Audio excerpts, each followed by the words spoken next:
Good evening, everyone. It is my absolute honor to welcome all of you to the third quarterly lecture organized by the Niranjan Bhagat Trust.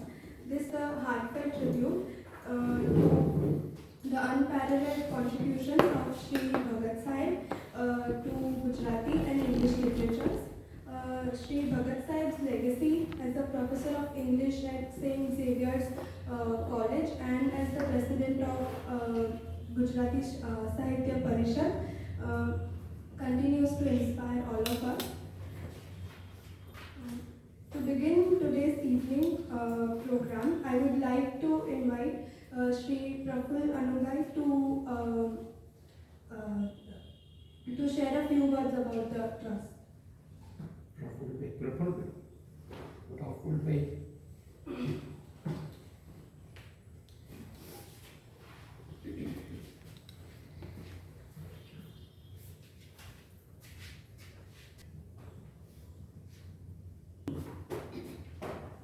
વાતની શૈલીમાં હાજર રહ્યા છો તમને આવકાર આપું છું. આજે એક પીડિત જાતની વાત થવાની છે એનો ખ્યાલ તો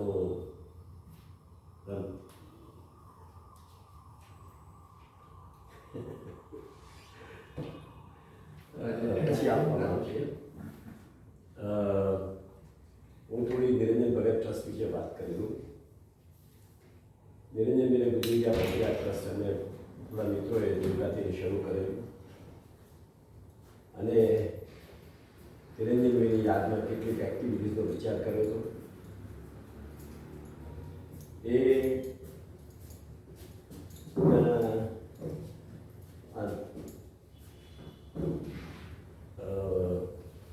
એક્ટિવિટીઝનો થોડો ખ્યાલ આપું તો એક તો જાણે કે એન્યુઅલ લેક્ચર કરીએ છીએ આપણે,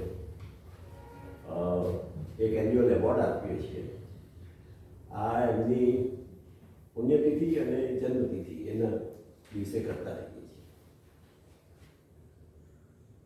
એ ઉપરાંત આપણે એક નિરંજનભાઈએ એક સ્લોગન આપ્યું હતું આપણને જ્યારે કોન્ટ્રોવર્સી ચાલતી હતી માધ્યમ ગુજરાતી માધ્યમ અંગ્રેજીની.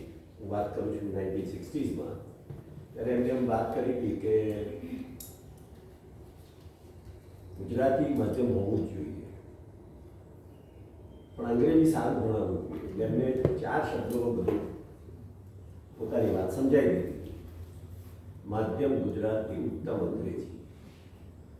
એટલે અત્યારે જ્યારે આપણે નજર કરીએ છીએ અને જે ઇંગ્લિશ મીડિયમની સ્કૂલો તરફ જે ધસારો થાય છે, કેટલાક લોકો એફોર્ડ ના કરી શકે તે પણ ખેંચીને પણ એમના છોકરાઓને ઇંગ્લિશ મીડિયમમાં મૂકવા માંગે છે. કારણ કે એક એવી છાપ ઊભી થઈ ગઈ છે કે ઇંગ્લિશ મીડિયમમાં ભણ્યા આવીએ તો આગળ એજ્યુકેશનના પણ દરવાજા ખુલી જાય અને નોકરીના દરવાજા ખુલી જાય. એટલે બહુ જરૂરી છે એવી એક છાપ ઊભી થઈ. આના પરિણામ સ્વરૂપે એજ્યુકેશન થોડું લોપસાઇડેડ થઈ ગયું છે અને માધ્યમ જો મધર ટંગ હોય તો છોકરાઓની ક્રિએટિવિટી, સમજ એ બધું વધારે ઊંડું થતું હોય છે. એ ખ્યાલ રાખીને અને સાથે સાથે આ જે છોકરાઓ ગુજરાતી મીડિયમ સ્કૂલમાંથી આવે છે એમને આ એમ્પાવર કરવા માટે આપણે વિચાર્યું કે સારું અંગ્રેજી શીખવવામાં આવે. એટલે આપણા મિથુનભાઈ ખાનવાલા અને એમની ટીમ વાંચવાની છે. એ લોકો ભેગા થઈને નવી પેડેગોજીનો વિચાર કર્યો. એની મટીરિયલ બુક્સ ડેવલપ કરી છોકરાઓ માટે, ટીચર્સ માટે, અને એનો અમલ પછી આપણે મૂક્યો. અને તે આજે સમજો ને કે 3 વર્ષ થઈ ગયા. આજે 3જું વર્ષ છે. એક 3 વર્ષનો પાયલટ આપણે હાથમાં લીધેલો. કે આ 3જા વર્ષની આપણને અત્યાર સુધીના જે પરિણામો મળ્યા એમાં છોકરાઓની 4 સ્કિલ્સ જે છે રીડિંગ, રાઇટિંગ, લિસનિંગ અને સ્પીકિંગ એ ચારેમાં સારો એવો સુધારો જોવા મળ્યો છે. અને એમાં ટુ એન એક્સટેન્ટ સ્પીકિંગમાં થોડુંક હજી સુધારો પ્રમાણમાં ઓછો છે